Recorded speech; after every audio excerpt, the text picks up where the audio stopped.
Et si on vous donnait un an? Un an pour apprendre à regarder le monde autrement. Un an pour transmettre l'essentiel. Un an avant que tout bascule. C'est le point de départ du livre Les yeux de Mona.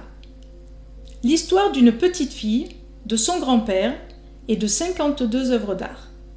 Un roman qui parle de peinture, mais surtout de la vie, de ce qu'on voit, de ce qu'on ne voit pas, de ce qu'on choisit de transmettre à ce qu'on aime. Aujourd'hui, je vous amène dans un roman à la fois tendre, intelligent et profondément lumineux. Les yeux de Mona. Quand j'ai commencé Les yeux de Mona, je pensais lire un roman centré sur l'art. Mais très vite, j'ai compris que ce livre parlait de bien plus que ça.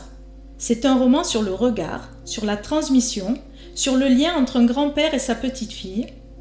L'histoire commence lorsque Mona, 10 ans, risque de perdre la vue.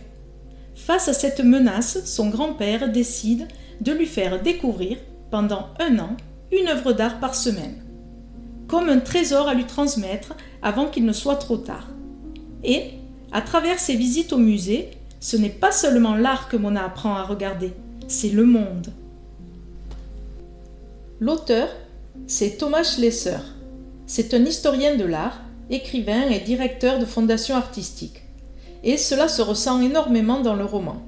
Sa connaissance de la peinture nourrit chaque page, mais sans jamais être académique ou inaccessible.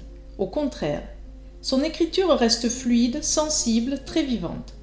On apprend énormément, sans avoir l'impression de lire un livre sur l'histoire de l'art. Chaque œuvre devient une émotion, chaque tableau devient une conversation. Et c'est ce qui rend le roman particulièrement touchant. Parmi les personnages, on a Mona. C'est une enfant curieuse, intelligente, sensible. Elle observe beaucoup, elle questionne, elle doute aussi.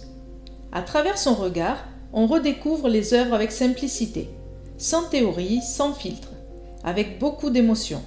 C'est ce regard-là qui rend le roman si lumineux.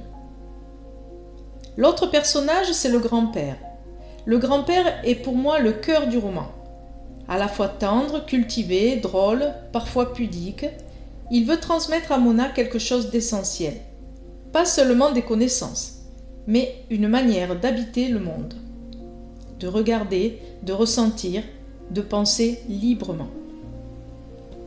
Une des idées qui traversent le roman pourrait se résumer ainsi. Regarder, c'est déjà comprendre un peu. Tout le livre tourne autour de cette idée. Prendre le temps de regarder, un tableau, un visage, un instant. Parce que souvent dans nos vies, on voit sans vraiment regarder. Et ce roman nous invite justement à ralentir. Le livre aborde plusieurs thèmes. Il parle de l'art comme transmission. Le roman montre que l'art peut être un héritage. Pas un objet que l'on possède, mais quelque chose qu'on partage. Un regard, une émotion, une mémoire. Le temps. Tout le livre est traversé par l'idée du temps qui passe, le temps qu'il faut saisir, le temps qu'on voudrait retenir et celui qu'on voudrait offrir à ceux qu'on aime. On parle également du regard. C'est évidemment le thème central. Voir, observer, apprendre à regarder autrement. Le roman nous rappelle que notre regard sur le monde change tout. Le livre parle également du lien entre les générations. C'est aussi une très belle histoire de transmission entre un grand-père et sa petite-fille. Une relation pleine de douceur, d'écoute et d'amour discret. Et c'est probablement ce qui rend ce livre si émouvant. Si ce livre était une saison, ce serait le printemps, parce qu'il invite à découvrir le monde avec un regard neuf et à s'émerveiller de sa beauté.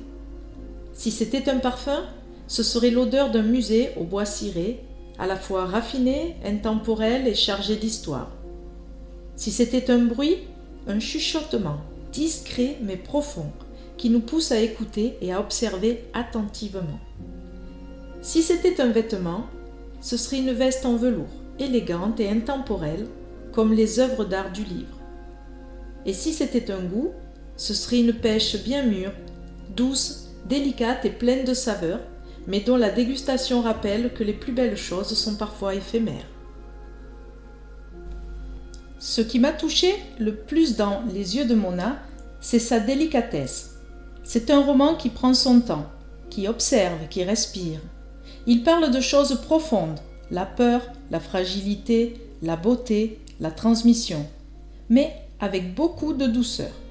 On referme ce livre avec l'envie de regarder le monde un peu différemment, de lever les yeux, de ralentir et de prêter attention à ce qui nous entoure. Les yeux de Mona est un roman sensible, lumineux et profondément humain.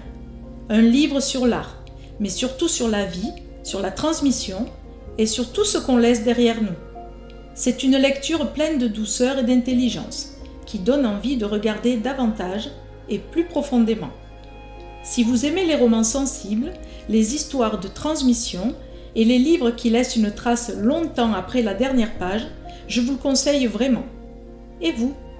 Est-ce qu'un tableau, une œuvre ou une image a déjà changé votre façon de voir le monde ? Dites-le moi en commentaire. Et si cette vidéo vous a plu, n'hésitez pas à liker, à vous abonner à la chaîne et à partager autour de vous. À très vite pour une nouvelle lecture.